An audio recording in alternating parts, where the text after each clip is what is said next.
everyone, and welcome to Cellular Healing TV. I'm your host, Meredith Dykstra, and this is episode number 165, almost at 145. So I hope everyone's doing great today. We have our resident cellular healing specialist, Dr. Dan Pompa, on the line, of course. And today we welcome a very special guest, Dr. Kenneth Brown. And today we have a topic that a lot of you have asked for, so we're bringing it to you. And we are delving into the world of SIBO, or Small Intestinal Bacterial Overgrowth. Dr. Brown is an expert in this area. So before we jump in, let me tell you a little bit more about Dr. Brown, and then we'll get started on the conversation. Dr. Ken Brown received his medical degree from the University of Nebraska Medical School and completed his fellowship in gastroenterology in San Antonio, Texas. He's a board-certified gastroenterologist and has been in practice for the past 15 years with a clinical focus on inflammatory bowel disease and irritable bowel syndrome. For the last 10 years, he's been conducting clinical research for various pharmacologic companies. During this time, he saw the unmet need for something natural that could help his IBS patients find real relief. After working on the development of Atrantil for over 6 years, Atrantil launched in the summer of 2015. Dr. Brown and his research team developed Atrantil with the intent of helping those suffering from the symptoms of IBS, which we now know are caused by bacterial overgrowth. Welcome to Cellular Healing TV, Dr. Brown. Thank you so much, Meredith. Dr. Pompa, thank you so much for having me on. Yeah, no, it's a pleasure to have you on it. It's rare that someone with your background would understand SIBO. It's absolutely remarkable. So I have to start there. How in the world do you understand SIBO? Well, so I've been doing clinical research, as Meredith mentioned. I've been doing clinical research for the last 10 years. And there's a doctor out of California named Dr. Mark Pimentel who really kind of came up with the idea. This is over 10 years ago, where I was helping him do some of the research when they were trying to launch the drug Xifaxan. That's when Salix was doing the first phase 3 study on that.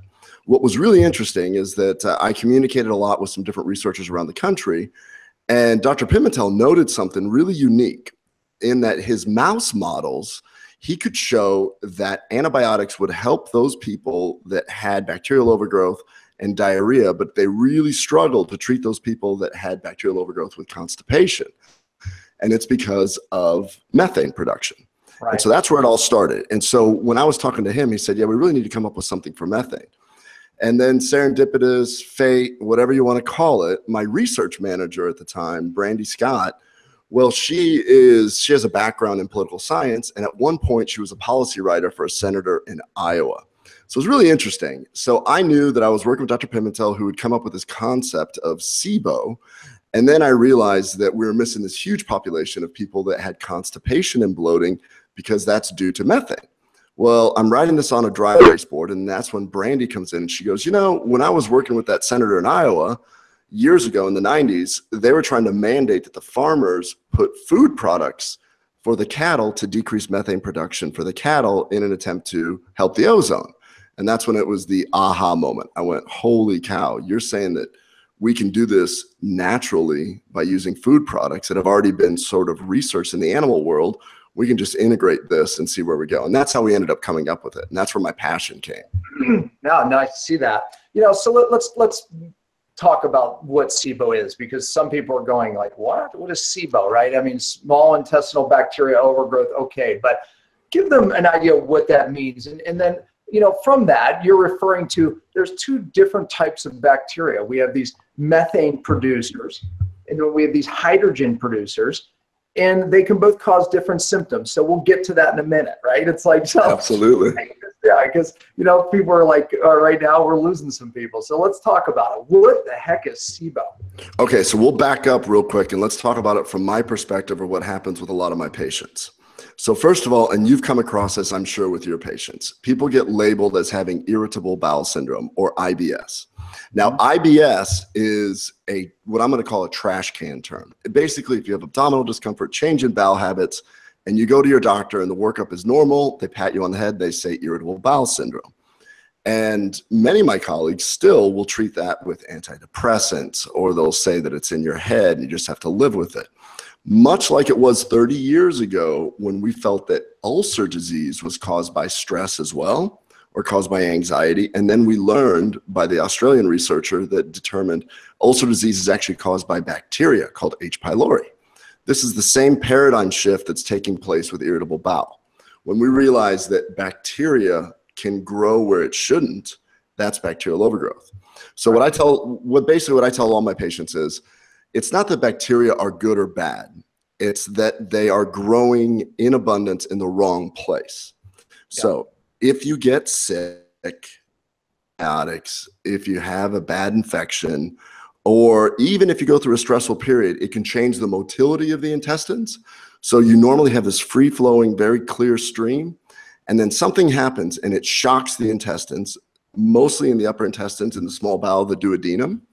Then bacteria starts to grow there. And when that bacteria grows in there, it starts breaking down the food before you can. That produces the painful gas and then results in these other symptoms. So it isn't that you just have IBS and have to live with it. I have all these people that said, well, I went to Mexico 5 years ago. I got very ill and I've never been right since. Or I had something happen. I went through my divorce and I've just never been right. I've got bad bloating, diarrhea, or constipation. And that's what we now know, is it's bacteria growing where it shouldn't. If we can get them to go back to where it should, then it becomes part of our normal microbiome, which is really, really important for our well-being, as you well know. Right.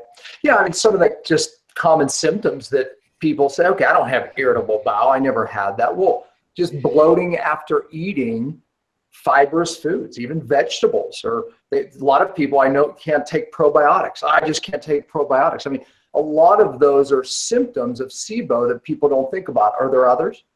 Yeah, absolutely. So the thing that I will encounter in my practice is I will have people that maybe don't really equate. They've lived with the intestinal symptoms so long that they're tolerant of a lot of things. Well, it's just normal for me not to go to the bathroom. I don't wear a swimsuit because I bloat so much. This it is. But then we start looking at all these other things. But now I've developed a food intolerance. Now I feel like I've got brain fog. Now I've got some they just have these inflammatory things. And what's really scary is I truly believe that these kind of things are the beginning of the autoimmune process also. You're turning your immune system on. And I have seen people that have grown into having autoimmune disease after they've had GI symptoms for years. And then wham, they show up and they have something that we really probably could have prevented by changing diet or changing lifestyle or so on. So I see all the time, if IBS is a trash can term, then there's a lot of other diseases that actually have, I'm going to call it, they actually have codes, E&M codes, that the insurance companies would recognize, but really we treat as trash cans: pelvic pain, restless leg, migraines, depression, anxiety, all those things, they all tie in. Yeah, no, that's exactly right. So, this show, believe me, this is really addressing a lot of people. Again, we could also say, okay, great. How does this happen, Dr. Ken? How does someone end up with SIBO? Talk about some of the causative factors, because that leads to ultimately some of the solutions. So one of the main things that have been scientifically studied is that if somebody has an infection and they actually develop antibodies to the toxin on the bacteria, then that can actually create an area in the intestine where you have dysmotility. And so to get a little bit more scientific about it, basically what happens is if you get sick, your body produces antibodies to get rid of the Campylobacter or the Salmonella. And interestingly, the antibody, which we're going to call a soldier, goes out and gets rid of the bacteria. But we have a pacemaker cell in our intestines, and it sometimes looks a little bit like a bacterial toxin, and that's called a vinculin antibody.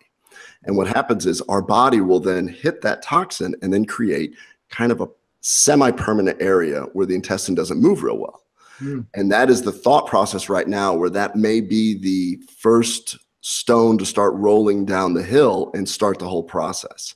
Your body reacts to an infection and then ends up actually overreacting and creating a little area where you're going to have this dysmotility or an area that doesn't work as well.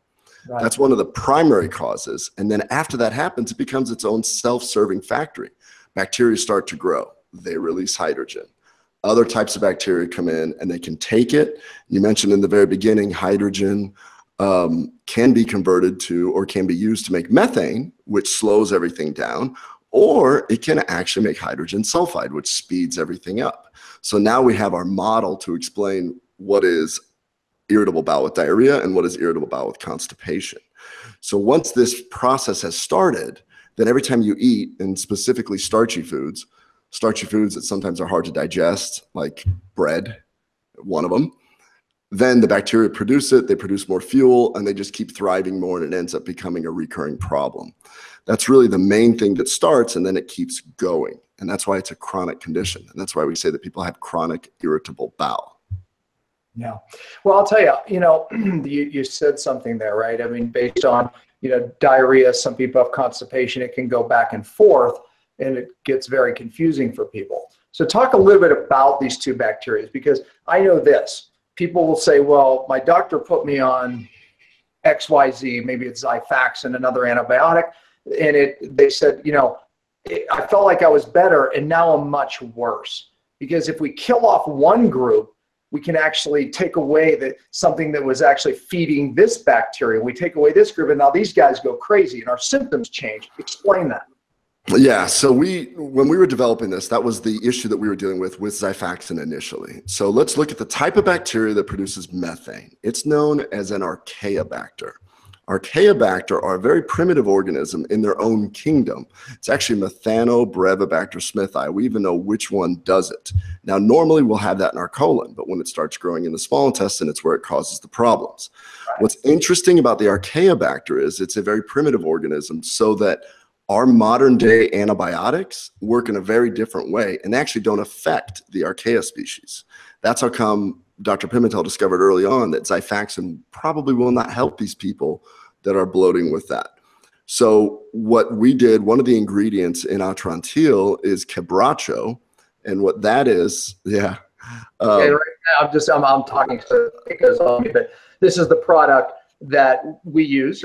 This is the product that you developed, helped develop. I don't know, partly, but yeah. So there's the product you talked about. Right? Yeah. So this is definitely my baby, my passion. One of the reasons why we chose one of the ingredients in there, which is quebracho, is that that's actually from the bark of a very, very old tree. It has natural defense against fungus and Archaea species, and so that's why that's used in there.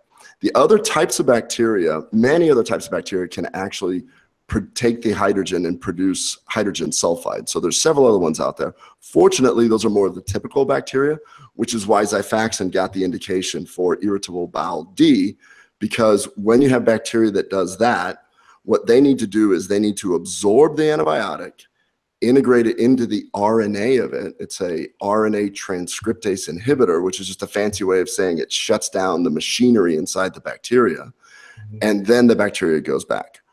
Right. What you're getting at is exactly something that I saw a lot of. I would treat people with Xifaxan early on, and they'd be like, well, I had diarrhea, and now I'm profoundly constipated. What happened? I'm like, oh boy, okay, now we need to do this. What I have figured out is that by using something like this, where your body's going to pick and choose what it needs, because the ingredients in Atrantil are polyphenols, which the polyphenols are basically the molecules in the Mediterranean diet on the skin of vegetables and so on. These are concentrated polyphenols. Your body's you cannot replicate Mother Nature. She just does it so much better than a pharmaceutical agent can. And this allows the body to take it.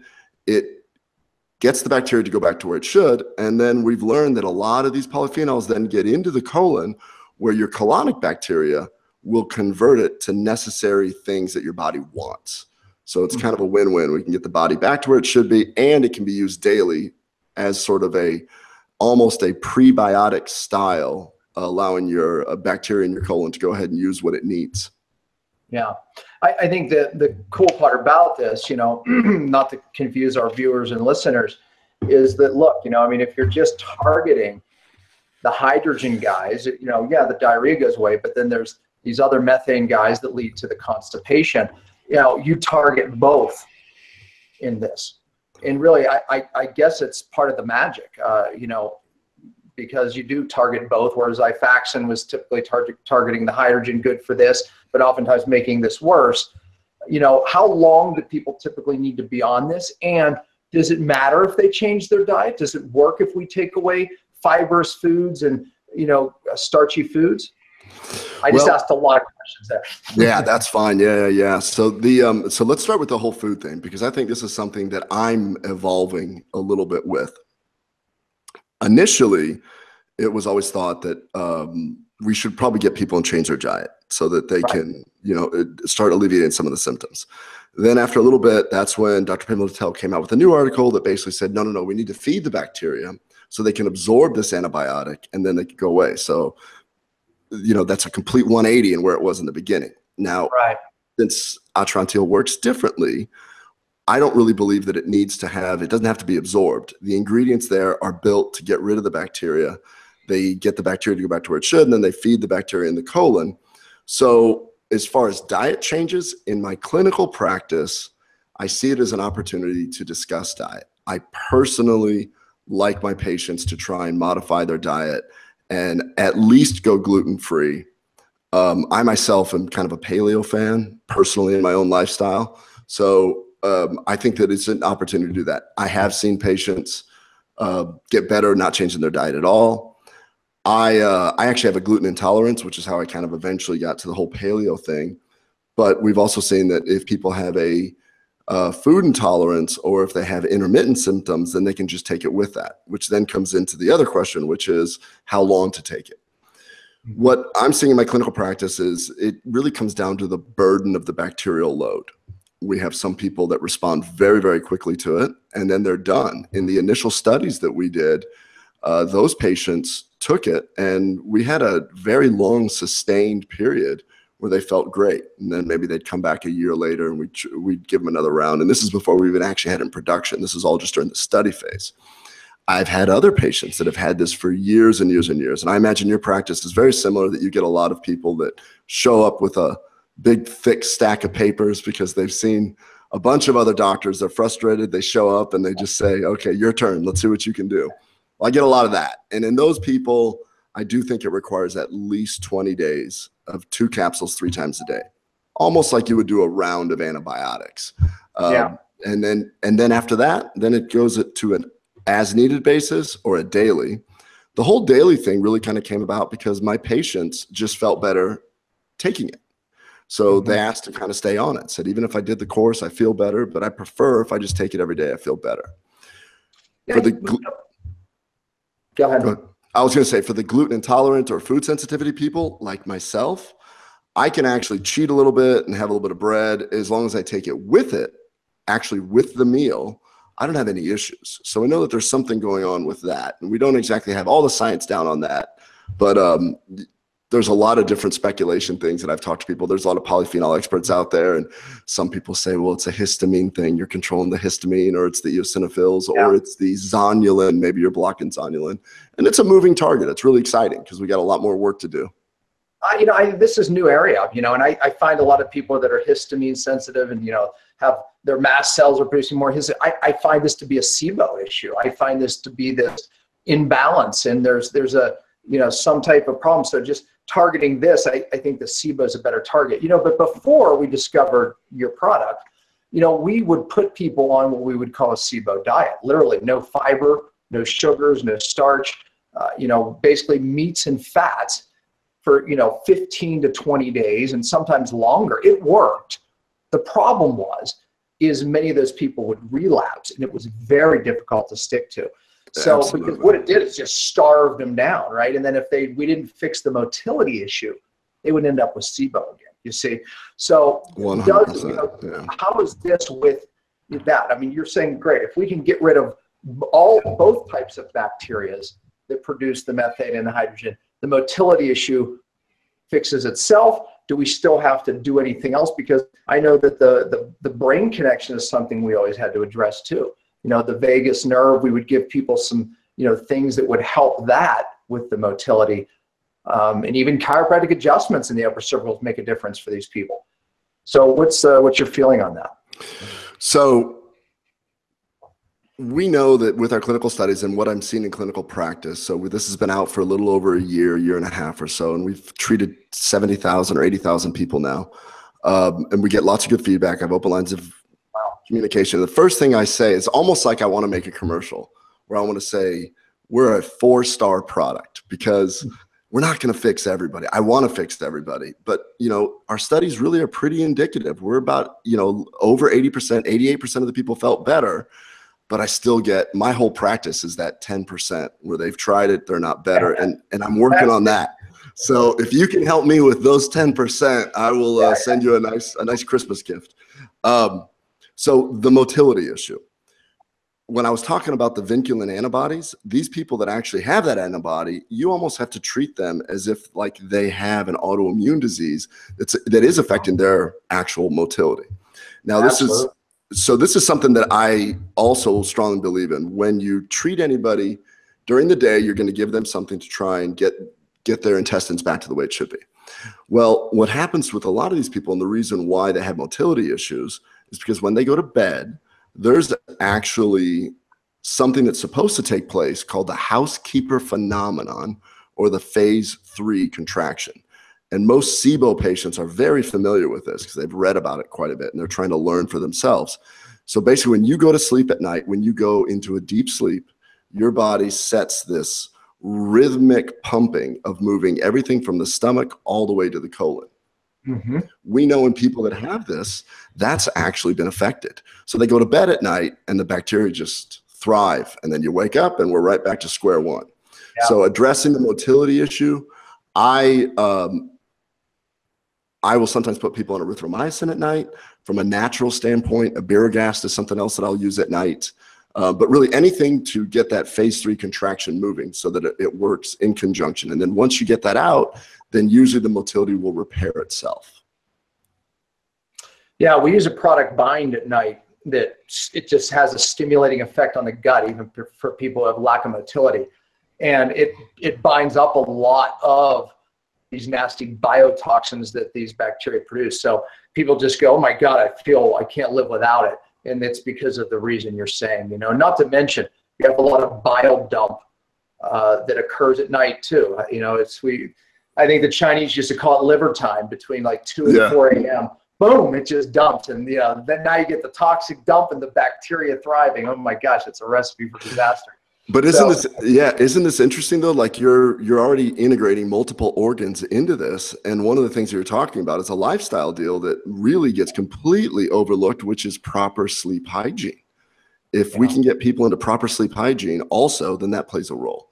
So I'm learning that it's almost impossible to be a gastroenterologist when we're dealing with these people. You really do have to start thinking on a more functional level and looking in and saying, you're not going to get completely better until we XYZ this. We'll start with this. Your whole philosophy of going back to the cell, I think, is absolutely brilliant. And then going to the cell and then working the brain all the way back and including all these organs, I think is pretty novel and pretty interesting. Yeah, no, I mean, one thing I teach is a multi-therapeutic approach, and the gut is part of that.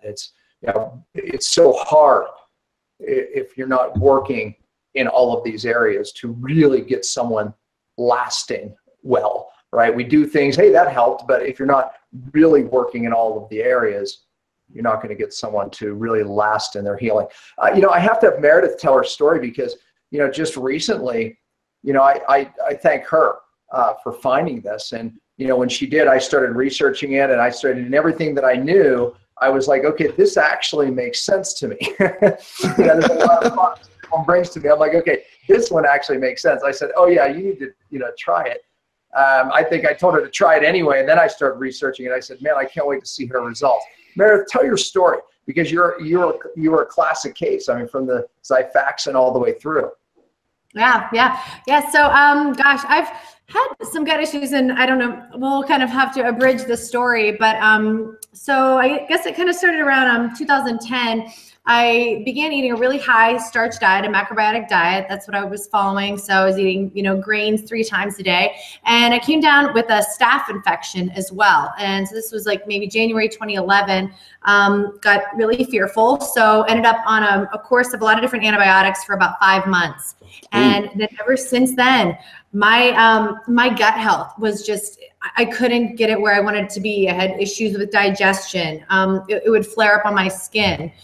It's been kind of a battle. And after, since working with Dr. Pompa, so it's been about 3 years now, we've been working together, and I realized, okay, this is SIBO, a lot of these issues. I would eat vegetables, which, I wanted to eat, and they were so healthy for me, and they would cause, bloating and feeling of distension. And so just kind of with a lot of the symptoms, I realized that it was SIBO. So I had done a breath test for SIBO not too long ago, and it came up negative, and it was a hydrogen breath test. But I was so disappointed because I remember thinking like, oh, like I know I have SIBO. How can this be negative? And then though, but it was a hydrogen breath test. So I'm thinking, okay, well then maybe now in retrospect that I had this methane form, which at that time I didn't even know there was the hydrogen and methane bacteria that, were differing. So this fall, I had been trying for a long time to get rifaximin, Xifaxan, which, just as a side note, it can be very challenging to access. It was very expensive. It was so hard to even get an appointment with the gastroenterologist. We had to basically pretend that I had IBS, which I don't, just diagnosis, so I could get access to the rifaximin. So, and I, made the financial investment because I was, I know this is right. It was 10 days, and it was 550 milligrams 3 times a day. Believe it or not, it was 14 days. So it was, a pretty good course of antibiotics. I assume that's a standard dose.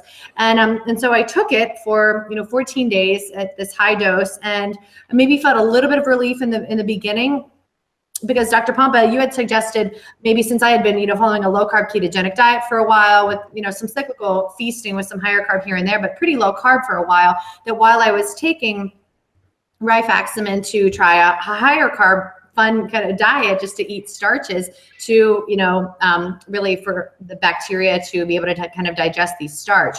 So I did a higher carbohydrate diet for those 2 weeks while I was on the rifaximin. And for the first few days, felt a little bit of relief, but then just kind of back to square one, like not feeling a lot of results, and just feeling discouraged, honestly. So during this point, I came across your work and Atrantil, and I was thinking, well, sounds like an amazing natural option. Realizing too the difference between the hydrogen bacteria and the methane bacteria, and thinking, well, maybe I have the methane producing bacteria for the SIBO. That's why I had the negative breath test for SIBO. And so not about a week or so after I finished the course of rifaximin, I tried the Atrantil, and I've definitely noticed better results with the Atrantil. So, and I'm just kind of wondering too, what your thoughts are on those of us who have taken rifaximin in the past. And did that do damage? Was that the wrong thing to do? No, I don't think it was the wrong thing to do. I think that Dr. Pompa touched on it briefly, that it is an antibiotic. And so it's going to non-selectively kind of take out anything that it can actually integrate into the cell. Now, the one thing that separates Xifaxan and why Xifaxan's used over other antibiotics, and there's a lot of other antibiotics that have been used to try and treat bacterial overgrowth, SIBO. Xifaxan is very poorly absorbed. So the thought is that it stays in the lumen a little bit longer and affects just those bacteria in the lumen. What I have seen in my own clinical practice, and I write a lot of Xifaxan, I was certainly doing the original research on it, and what I would see is that somebody would have an excellent response the first time. They would have about a 60% response the second time, and by the third time we tried to use it, they had nothing. So clearly the bacteria, sometimes I think, are we really here for the bacteria, or is the bacteria here for us? It kind of goes both ways. We carry this bacteria around, and they adapt so quick, and they're so good at trying to do some of these things. So the antibiotics it's a pharmacologic agent. And the way that Atrantil works is it's got 3 ingredients that work together. Basically, the first ingredient is just a calming agent that's got the menthol in it. It's the peppermint leaf. Chose the leaf, not the oil, for the polyphenol benefit of it. Then the second ingredient is that quebracho. What the quebracho is that's the polyphenol. It's a tannin. It's an epigalic tannin. And epigalic tannins are very large, beautiful molecules. It doesn't get absorbed very well at all. So it stays intraluminal, or it stays in the area where the bacteria is. That actually weakens the Archaeobacter, and it sets it up for the third ingredient that shuts off the enzymatic production. And all of this was shown eloquently in all those animal models when they were initially looking at it. That's why it was so cool to go, oh, somebody did all the heavy lifting for us. Nobody's ever put it together. let's put it together. And that's how we're able to get a patent. And we're able to patent Mother Nature, which is kind of hard to do. And fortunately, we're having success, kind of like you've had, Meredith, that, I'm really, really happy that we're able to develop something that can help a lot of people that otherwise have been extremely frustrated. Yeah. Well, let's talk about, thank you. It's been a godsend for us. SIBO is known as the most frustrating thing. Like when we would see SIBO, we go, because so many failures, multiple things, because these bacteria, man, this starts working and now it doesn't. And so we would combine things. I mean, literally, it's very, very archaic. Okay, so let's talk about testing, because I think Meredith pointed out something, that the breath is a good way to test. However, it's very difficult to find a test that tests for hydrogen and methane. And what if they're down deeper? If they're down further in the intestine, sometimes the tests are negative. Talk about that. So Meredith, what you had is you had a hydrogen breath test. The hydrogen breath test, for your listeners, is that you'll take what we call a substrate. Or basically, you're just going to take some sort of fuel for the bacteria, whether it's lactulose or whether it's glucose, mannitol. There's a lot of different ones that you can use. Bottom line is you're going to give some food to the bacteria. Then you breathe into a bag and it checks your levels of your gases, hydrogen and methane. Then you ingest this substance and you take your breath tests in set amounts of time and you wait for a spike in hydrogen or in methane to happen. And that spike is basically the bacteria has broken down the gas and it gets absorbed into your system, travels all the way back to your lungs, and you exhale it. So that's the actual breath test. Now, it's a pretty complex thing. It's kind of interesting. It's pretty cool science. The problem that you found out right there is it's not an infallible test. In fact, the sensitivity and specificity aren't that great. So much so that I really only reserve that test for people that have failed treatment. Then I go, okay, if you fail treatment and you still show up really positive, then I will tailor a little bit of the treatment for that.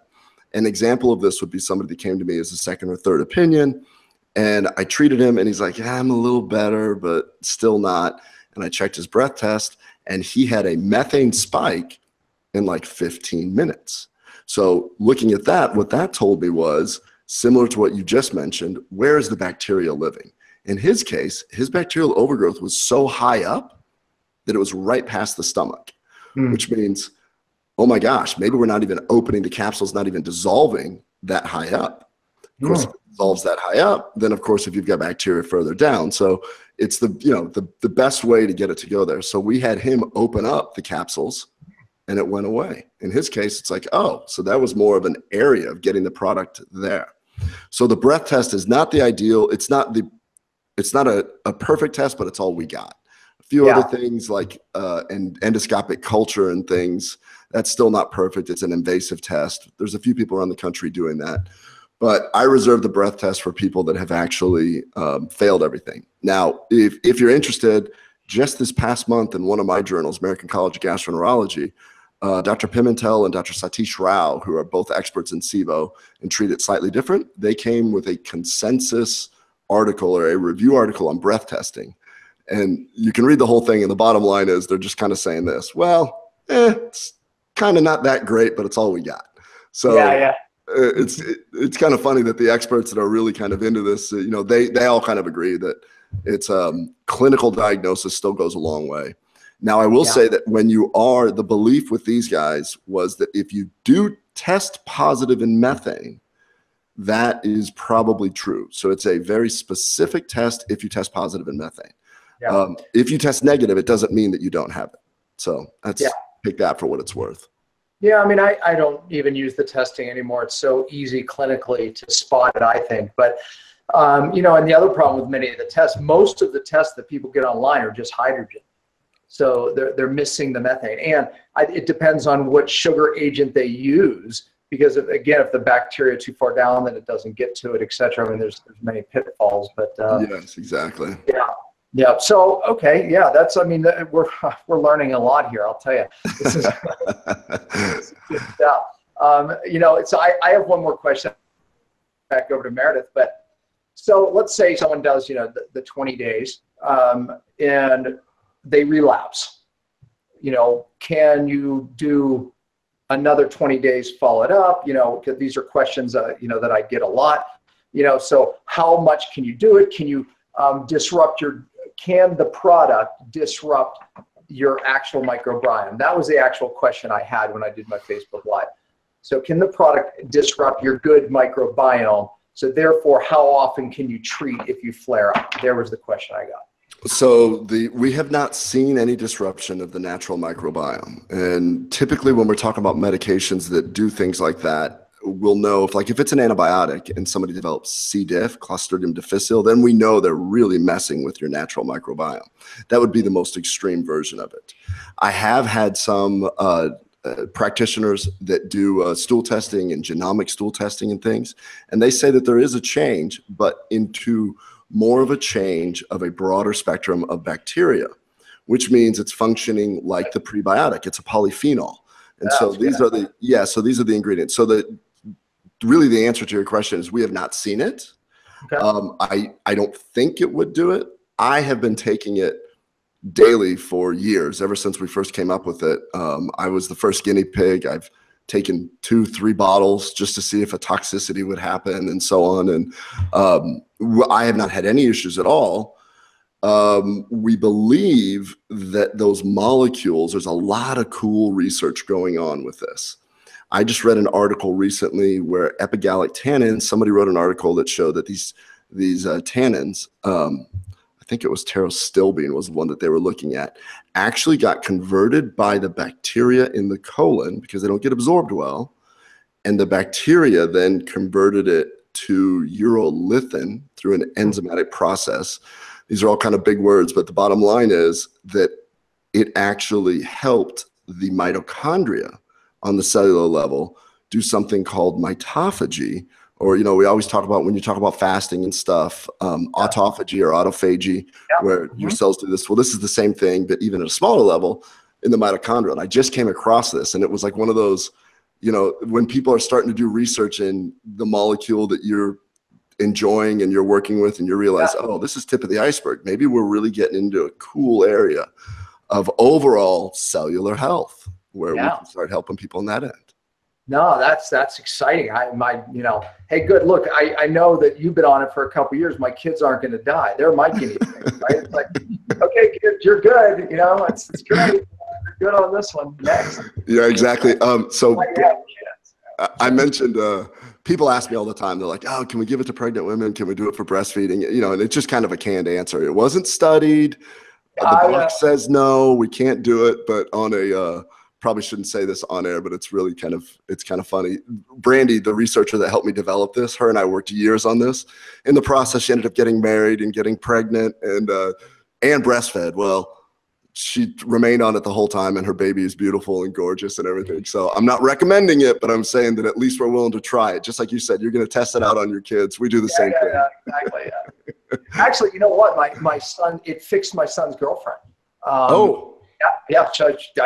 She was here, and I'm like, oh, you have SIBO. And she's like, what's that, right? So it was like, you know, oh my God. Then she's like searching it, you know. I'm like, no, here's the answer. So she took, you know, my only bottle. But yeah, so Meredith, you're gonna send me. I'm gonna actually just take it for fun because of the whole, you know, the autophagy conversation there. You know, it's like, no one's gonna test it on me.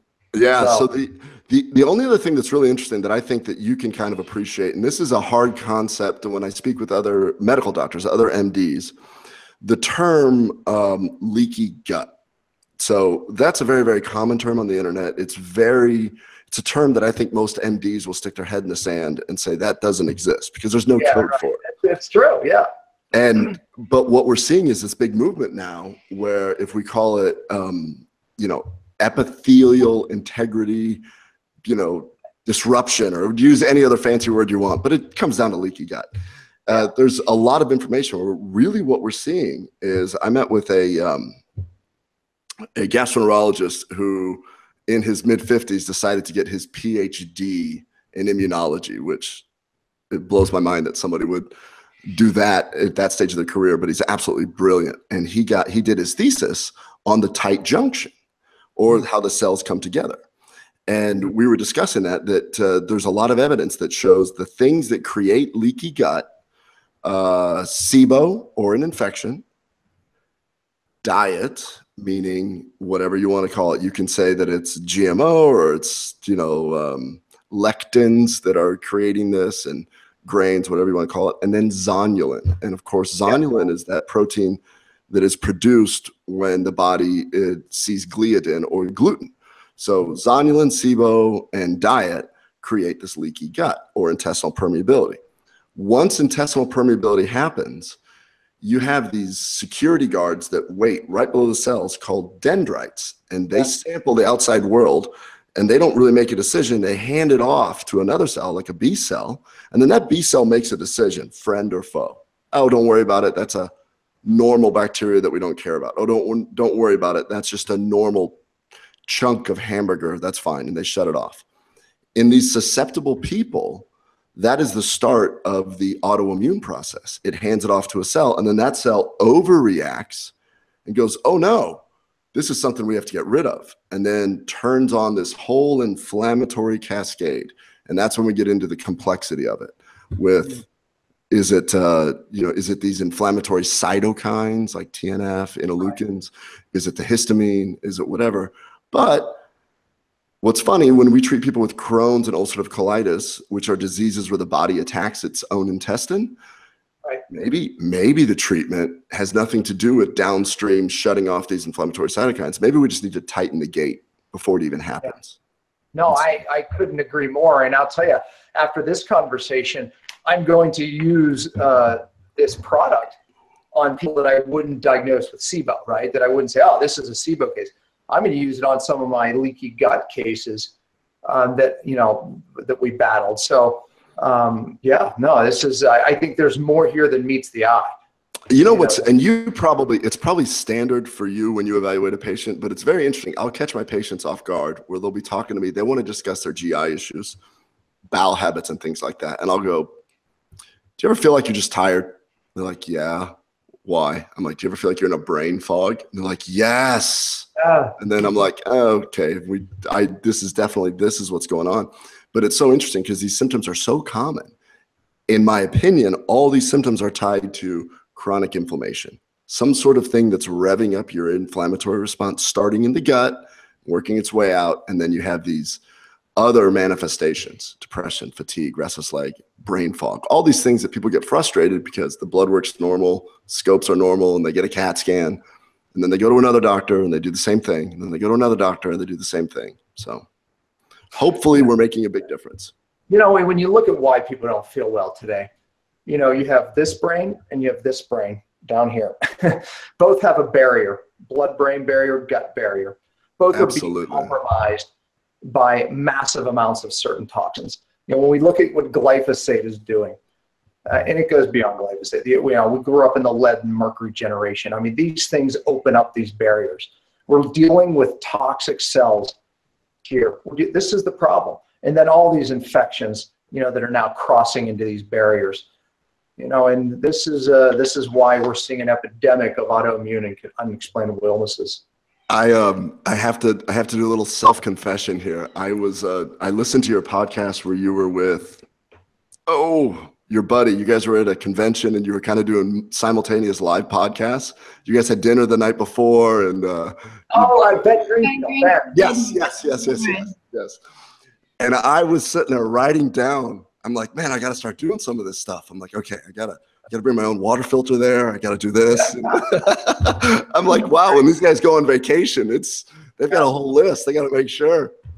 No doubt. We learned early on that, if you don't stop the toxic input, into the gut, it's really difficult to balance the bacteria, and it just keeps opening up these junctions, these tight junctions, there's so many things that can affect them. So. Yeah, and I have all these people. I have a lot of very high-level executives that'll fly in to see me, and they're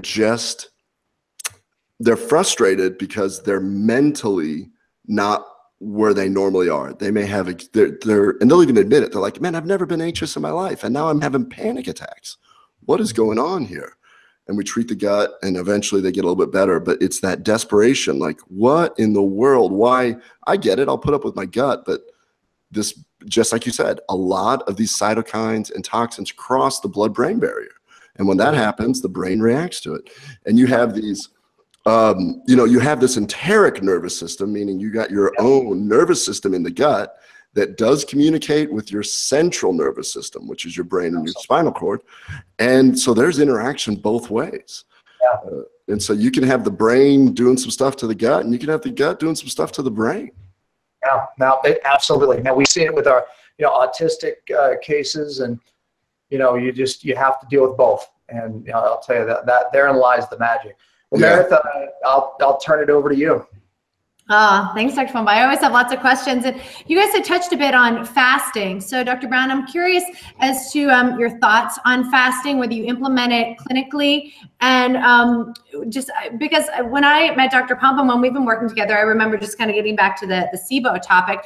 The SIBO diet was kind of started off by a 4-day bone broth fast typically, and then you would go into just eating like meats and fats for a period of time before bringing in fermented foods and trying to to reintroduce some of the foods. So wondering what your thoughts are on fasting and if you use it clinically. So I'm fairly new to the whole fasting world. I myself have been doing intermittent fasting for about a year now. Not so much for any other particular reason other than I don't want to say my age, but I'm getting to that point where it's really hard to still stay in shape. And I found that the intermittent fasting really helped me kind of get back to the body that I was trying to maintain a little bit. So personally, that's where I'm at. But because of that, I've been doing a lot of things like listening to your podcasts and listening to a lot of other people that are actually much more knowledgeable about fasting. So that being said, I've been getting a lot of emails from patients that do fast, and they're like, you should do a study. I mean, you should really see if the fasting makes a big difference. And so I'm going to start implementing. I have a hard enough time, and it's just the nature of treating people. It's very hard to get people to do anything that is not easy. And so if I just say, why don't you not eat bread and pasta? Let's start with that. And if they actually do that, I'm pretty happy. And then if I can go all the way to, if I can work my way to fasting, I'll certainly do it. But just the thought of it is a little scary to a lot of people. And then, oh my gosh, yeah, when you were talking, you had one of your podcasts recently, you had a fasting expert on, and you were discussing, the magic doesn't happen until day 4. And I go out on a run every morning, and I stopped, and I was like, 4? Like, I struggle to make this 18-hour thing. Are you kidding? So it sounds scary. Hey, well, listen, I don't know, in May, early May, my seminar in Atlanta, you'd be our guest, and my November seminar, or end of October, I don't know when it is, but we'd love to have you speak on SIBO. What is the seminar that you're going to? This seminar is it's in Atlanta, and it's May 5, 6, and 7. Dr. Joe Mercola, myself, and Ben Greenfield, who you saw me. Okay, yeah. They're all going to be there. They're all speakers. So yeah, you would absolutely love and enjoy the seminar. And if you can get to Atlanta, you'd be our guest. So we'd love to. I'll go ahead and look into that. Yeah, for sure. Yeah. And then in our fall seminar, we would love to have you speak on this if the dates work out for you. So Meredith, I'll make them work. Absolutely. Yeah, so we carry this folks on our site. Meredith can tell you more than that, very appreciative of this product, Doc, and very behind it. So no, you know what? And I want to thank you I know that you found your calling after you struggled with some stuff, but there's a lot of integration that I need to learn a lot, is what I'm saying. I'm learning a lot now as I'm diving in and getting beyond this and realizing that there's a lot more to the functional side of all this as I'm meeting a lot more functional doctors. Yeah, but we learned a lot from you today. That's for sure. This area is your expertise. So we're doing it different because of you. So we thank you for that. Awesome. Absolutely. Yeah. Well, there's always so much to learn. And I just have another quick question before we sign off, but because I get a lot of phone calls and protocol questions. So I know with the Atrantil, we mentioned a little bit about some other supplements, but can it be taken in conjunction with probiotics and digestive enzymes? So Short answer, probably yes. So digestive enzymes for sure. Now, Dr. Pompa did mention briefly in the very beginning that he sees some people that get worse on probiotics. So there are certain doctors like Dr. Pimentel at Cedars-Sinai where he does a no probiotic protocol because that could actually be fuel to the fire. That being said, I've had a lot of practitioners call me up and be like, well, I've had really good success with this. I'm like, okay, well, if it works, it works. There's no contraindication. I personally have people hold it because I'm scared that we're actually giving them more fuel to the fire in the area that we don't want it. I want those probiotics to make their way down to the colon. That's the bottom line. And so if by the time they come to see me as a specialist, they've already been on probiotics. They've already been on 6 or 7 different types of probiotics. So it's easy for me to go, why don't you hold that, take this, let's see what happens. And by the way, I just did a Facebook Live on this 2 days ago. And it's about everyone's been on the same probiotic for a year or more, right? It's like, and they're literally causing dysbiosis. They're causing competitive issues. And I see that all the time. You know, first thing I do is, how long you've been on it? Let's get off it, switch it. Yeah. Yeah, rotation is key. Otherwise, that monoculture is created, right? If we're always taking the same bacteria, it can really do a lot more harm than good. So, wow. Yeah, when we think about that, the thing that's kind of hard for people to understand is that your true microbiome is, I mean, it is huge number in thousands of species. I mean, 100 trillion. So when you're taking a probiotic, you know, we do want it to get in there. We do want it to do some good. But it is always just a little drop in the ocean when it's all said and done. Absolutely. If you feed your bacteria, they'll figure out what they need. If you feed them the right things, they'll really kind of figure out what they're doing. So, you know, I gotta say, my brain was spinning, so I didn't want to mention it because I couldn't come up with it. But it was about polyphenols and zonulin. You know, there was a study that I read about polyphenols' effect on zonulin and therefore leaky gut, etc. Dig for that. That's in your neck of the woods. My brain just remembers stuff, man. Oh man, it's, you know, if I could get. So first of all, this is, you know, it's really exciting that we were able to get to this, and you know, I have a company now. You know, a lot of people have changed their lives, moved down here, and I've got a CEO and a director of operations and all this, and you know, technically we're still a startup. And I've got all these things, exactly what you're talking about. I think that we need to look at how do we slow down this histamine? How do we bind up the zonulin? Clearly, the fact that I've got bad gluten intolerance and I can eat a loaf of bread as long as I have this with me, I'm fine. And I'm the first one to admit, I don't know, am I blocking zonulin? Am I binding something? Am I not? I mean, is it a histamine? I don't know. It's exciting stuff. And so I joke around that with my CEO loading up and running so I can get back and start looking at these other things. I mean, that's going to be the fun thing. We've opened a new door and we're like, look at this. Yeah, I tell you, I can't wait to use it for a lot of different things. You know, I mean, I was a guy who couldn't eat gluten. Now I can eat it, right? So it's not just gluten. I wrote an article on that. It's not just gluten. You know, I'm going to give you just a little bit of warning because after we launched, I had to do a lot of conferences and shows and stuff. And since I could eat gluten, over a year, I insidiously put on about 15 pounds. I went, what? Yeah. When I say that, I mean like I can, but trust me, Meredith will tell you, I'm down into my diet, man. You know, it's like, you know, it's no problem here. All right, Meredith. Yeah, well, thanks again, Dr. Ken. And again, the product, Meredith, you know, you can make sure that Revelation Health carries it. So there you go.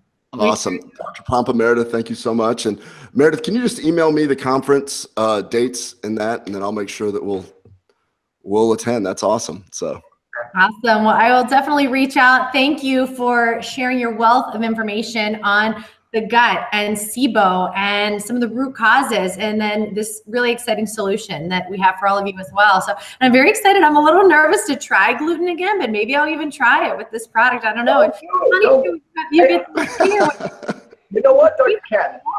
You want to have a booth there. I mean, we're going to have 300 doctors there. You know, honestly, yeah. We actually have a booth. We would be happy to sponsor. Absolutely. Yeah, you need to do that because I was just thinking that because you know they need to be introduced to you know that way. So absolutely. So, anyways, Meredith will handle the rest. Awesome. Well, yep, we'll be in touch. Thanks everyone for Great. watching. Thank you guys. Yeah, thank you. Getting Atrantil. Did I pronounce it correctly? Yeah, so that's the other thing. If you want to ask, the biggest problem we had was trying to find a name, because pharmaceutical companies have trademarked everything. So if it phonetically or visually even gets a little close to it, they'll sue you. So we struggled to find a name. We had to make it up, and we thought Atrantil, because it gives a sense of tranquility, would be cool. And then at the 11th hour, our attorney said, "Oh no, this pharma company has something similar. Throw an A in the front of it. It'll work." It's Atrantil, like my belly's better. Atrantil. It's French for relief for small intestinal bacterial overgrowth. As soon as it's gonna sell like crazy in the EU in that French accent you just had. I love it. Atrantil. Atrantil. Awesome. Well, if you're interested in getting some Atrantil, you can go to revelationhealth.com. I did study French, and pick up a bottle. And thank you, Dr. Brown. Thank you, Dr. Pompa. As always, amazing information. I know I learned a lot. Hope all of you did as well. And have a wonderful weekend, and we'll see you next time. Bye-bye.